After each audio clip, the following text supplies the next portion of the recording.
Assalamualaikum teman-teman. Hai, perkenalkan aku Lucy Sukmiati dari kelas 12 IPS 2. Di sini kita bakalan bahas tentang laporan keuangan.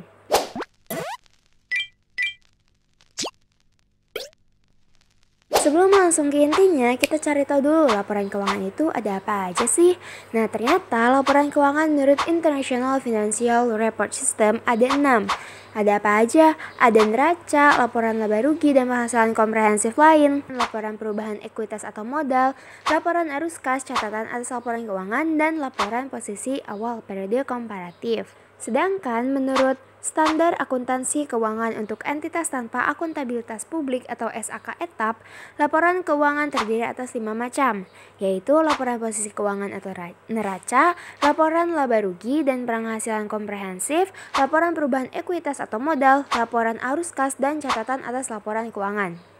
Ternyata banyak banget ya. Tapi sekarang aku bakalan bahas yang laporan laba rugi dulu. Dua laporan lainnya yaitu laporan perubahan ekuitas dan neraca bakalan aku sampaikan di kesempatan berikutnya ya. Teman-teman, sebenarnya laporan laba rugi itu apa sih? Laporan laba rugi adalah laporan yang akan mencari apakah perusahaan itu mendapatkan keuntungan atau malah mendapatkan kerugian. Nah, untuk mencari laporan laba rugi ini diperlukan akun pendapatan dan akun beban. Untuk penulisan laporan laba rugi sendiri ada 3 versi, yaitu single step, multiple step, dan kontrol. Kita akan bahas satu-satu perbedaannya. Oh ya, kalian bisa cek di deskripsi ada link dokumen neraca saldo penyesuaian untuk menyusun laporan laba rugi. Bisa sambil dibuka ya. Yang pertama, laporan laba rugi single step.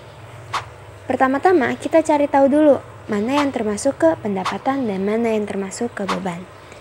Mulai dari pendapatan dulu. Nah, bisa dilihat di sana. Salon Mas Pidu itu memiliki 2 pendapatan, yaitu dari jasa dan dari penjualan haircare. Kemudian, kedua pendapatan tersebut kita tuliskan dan dijumlahkan. Dilanjutkan ke akun beban. Di sini kita bisa lihat ada beban gaji, beban air listrik telepon, beban asuransi, beban sewa, beban perlengkapan, beban bunga, dan beban penyusutan peralatan. Semua beban tersebut dijumlahkan. Kemudian kita bisa langsung hitung laba bersihnya berapa dari total pendapatan dikurangi dengan total beban. Kemudian lanjut ke versi multiple step. Untuk di versi ini, antara pendapatan dan beban usaha dengan pendapatan dan beban di luar usaha itu dipisahkan. Mulai dari kita tuliskan pendapatannya dulu. Yang termasuk ke pendapatan usaha itu ada pendapatan jasa. Kemudian dilanjut dengan beban usaha. Yang termasuk ke beban usaha ini ada beban gaji, air listrik telepon, asuransi, sewa, perlengkapan, dan penyusutan peralatan. Kemudian beban-beban tersebut dijumlahkan. Dilanjutkan dengan pendapatan beban di luar usaha. Nah, yang termasuk ke pendapatan beban di luar usaha ini ada laba penjualan haircare dan beban bunga.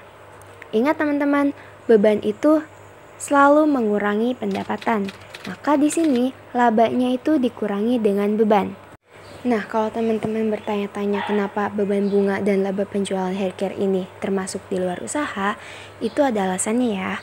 Untuk beban bunga sendiri itu karena dia bukan bagian dari kegiatan operasional perusahaan.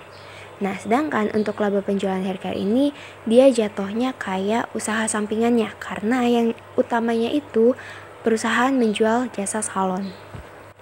Setelah itu, kita hitung laba bersihnya dari total pendapatan dikurangi total beban dan ditambah dengan total pendapatan beban di luar usaha. Yang terakhir yaitu versi kontrol yang tidak jauh beda dengan versi single step. Untuk komponennya sendiri sama, hanya ada pendapatan dan beban. Jadi untuk pendapatan usaha dan beban usaha disatukan dengan pendapatan dan beban di luar usaha. Hanya saja untuk penulisannya memang berbeda, akun beban di sebelah kiri dan akun pendapatan di sebelah kanan. Begini bentuk penyusunannya. Akun beban dirincikan ada beban apa aja, lalu akun pendapatan juga dirincikan, kemudian dijumlahkan. Untuk laba bersih sendiri dia dimasukkan di beban. Alasan kenapa akun laba bersih disimpan di sisi kiri adalah untuk menyeimbangkan hasil akhirnya. Kemudian, akun beban dan akun laba bersih ditotalkan. Hasil akhir dari akun beban dan akun laba bersih dengan akun pendapatan harus sama. Nah, itu dia untuk versi kontrol. Selesai sudah untuk pembahasan laporan laba rugi ketiga versi. Semoga teman-teman semua bisa paham dengan apa yang aku jelaskan. Terima kasih, sampai jumpa.